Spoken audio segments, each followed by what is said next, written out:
மகா பெரியவா துணை. தெய்வத்தின் குரல் முதல் பாகம். அன்பும் அருளும். குடும்பத்தில் ஏதாவது பிரச்சனைகள் எழுமானால் குடும்பத்தின் தலைவன் முயன்று அந்த குடும்பத்தில் நிம்மதியை நிலவச் செய்வதை பார்க்கின்றோம். நாட்டில் அரசியல் பிரச்சனைகளோ கொந்தளிப்போ எழுமானால் நாட்டுத் தலைவர்களும் அரசாங்கமும் தலையிட்டு அதனை அடக்குவதை காண்கின்றோம்.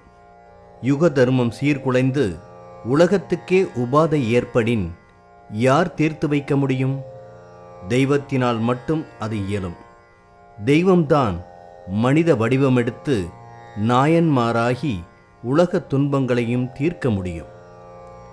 இன்று அவதார புருஷராக நாயன்மாராக உலக குருவாக ஒளிரும் ஸ்ரீ பெரியவர்கள் தம் குடும்பத்துக்கும் நாட்டுக்கும் உலகுக்கும் ஏற்படும் சந்தேகங்களுக்கு சங்கடங்களுக்கு மார்க்கம் சொல்ல வல்லவர்களாக, துன்பத்தை போக்க வல்லவர்களாக திகழ்கிறார்கள். பெரியவர்களிடம் போனால் நம் இன்னல்கள் இன்பமயமாகின்றன, மனதுக்கு மகிழ்ச்சி கிடைக்கிறது.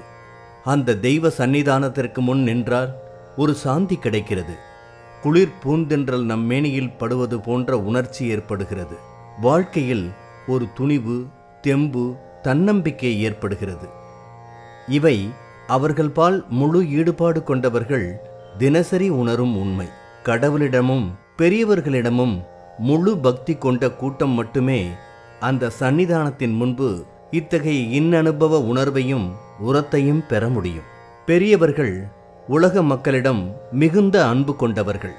தம்மை அடக்கிக் கொண்டு, தம்மை சுருக்கிக் கொண்டு, தம்மை உருக்கிக் கொண்டு உலக மக்களின் துயர்களையெல்லாம் அடக்குபவர்கள், துன்பத்தை துரத்துபவர்கள், உலக மக்களின் நன்மைக்காகவே நாளிகைதோறும் பூஜை செய்பவர்கள். அவர்கள் செய்த தவமும் செய்து கொண்டிருக்கின்ற பேரருளும் பேணி காக்கும் பேரறமும் இந்த உலகத்தை வளப்படுத்தி கொண்டிருப்பதை கண்கூடாக காணலாம். பெரியவர்கள் பல்துறை அறிவும் பல்கலை செறிவும் பெற்றவர்கள். அவர்கள் நடமாடும் தெய்வம் மட்டுமல்ல, நடமாடும் பல்கலைக்கழகமும் கூட. அந்த பல்கலைக்கழகத்திலிருந்து மக்கள் நல்ல அறிவு பெற, நாடு நலம் பெற, உலகம் ஓய்வு பெற எத்தனையோ அறிவு மொழிகள் அறிவு உரை வடிவில் வந்துள்ளன. மனித வாழ்வை வளப்படுத்தவும் புனிதப்படுத்தவும் அவர்கள் வேதங்களிலிருந்தும் இதிகாச புராண சாஸ்திரங்களிலிருந்தும் எத்தனையோ மேற்கோள்கள் காட்டி பல்வேறு சந்தர்ப்பங்களில் உரையாற்றியிருக்கிறார்கள். அவ்வப்போது எழுந்த குரல் காற்றோடு கலந்து போகாமல் என்றும் நின்று நிலவும் வண்ணம் தெய்வத்தின் குரலாகி அவை அச்சு ஏட்டில் பதிவாகி சிறந்த நூலாக இப்போது வடிவெடுத்துள்ளது.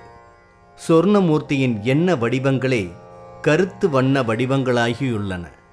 ஆச்சாரிய சுவாமிகளின் அன்பு மொழிகளில் அருள் கணிக்கிறது. புராணங்களையோ இதிகாசங்களையோ வேதங்களையோ தர்மசாஸ்திரங்களையோ அனைவராலும் முழுவதும் படிக்க முடியாது. பெரியவர்கள் அவற்றையெல்லாம் முழுவதும் படித்து நமக்கு சாறு பிழிந்து தருவது போல் இந்த நூலில் தந்துள்ளார்கள். அத்தனையும் அருட்கணிச்சாறுகள்.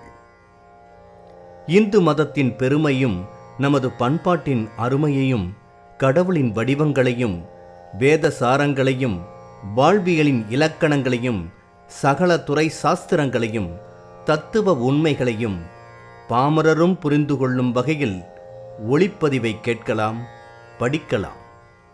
மொத்தத்தில் இது ஒரு அருட்பெரும் அறிவு களஞ்சியம். இதை படித்தால் பாமரனும் பண்டிதனாகலாம், அறிஞனும் பேரறிஞனாகலாம், மனிதன் தெய்வமாகலாம். இந்த தெய்வத்தின் குரலை பல டேப்களிலிருந்தும் கல்கி பத்திரிகையின் அருள் வாக்கிலிருந்தும் பல்வேறு ஸ்ரீமுகங்களிலிருந்தும் பல்வேறு சமயங்களில் பெரியவர்கள் ஆற்றிய உரைகளிலிருந்தும் தொகுத்தும் எடுத்தும் எழுதியவர் காஞ்சி பெரியவர்களின் அன்பையும் ஆசியையும் பெரிதும் பெற்ற ஆசிரியர் திரு ரா கணபதி அவர்கள். ஆசிரியருக்கு நன்றி. இதன் தொடர்ச்சி விரைவில். நன்றி. வாழ்க வையகம், வாழ்க வையகம், வாழ்க வளமுடன்.